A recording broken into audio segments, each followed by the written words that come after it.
Hawaii டே 3 மார்னிங்கே பார்த்தீங்கன்னா boat ride book பண்ணியிருந்தோம். ஸோ அதுக்காக தான் போயிருந்தோம். நெப்பாலி கோஸ்ட் பார்க்கறதுக்காக போட் ரைடு.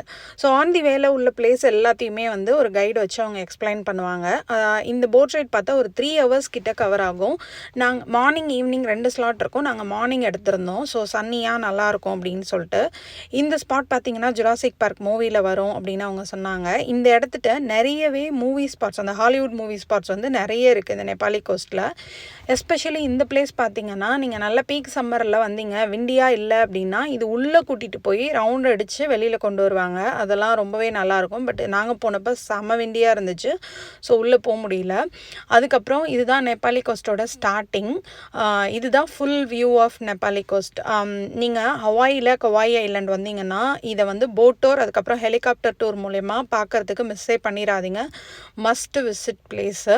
அதுக்கப்புறம் அவங்களே லஞ்ச் எல்லாம் கொடுத்து கொண்டு வந்து விட்டுட்டாங்க. பசங்க பசிக்குதுன்னு சொன்னதுனால குயிக் ஸ்டாப் போட்டு ஒரு ராமன் சாப்பிட்டாங்க. அடுத்து கவாயி காஃபி கம்பெனி போயிருந்தோம்.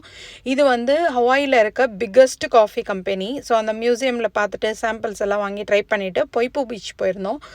இங்கே சீ டர்ட்டல்ஸ் நிறைய இருக்கும். சேர்ந்த மாதிரி ஒரு 10 பார்க்குறதே அதிகம். பட் நாங்கள் போயிருந்தப்போ மோர் தென் 25 இருந்துச்சு. ஸோ அதையும் பார்த்துட்டு அங்கே அழகாக ஒரு சன்செட்டையும் பார்த்து முடிச்சு டேயை முடிச்சாச்சு. தேங்க்ஸ் ஃபார் வாட்சிங்.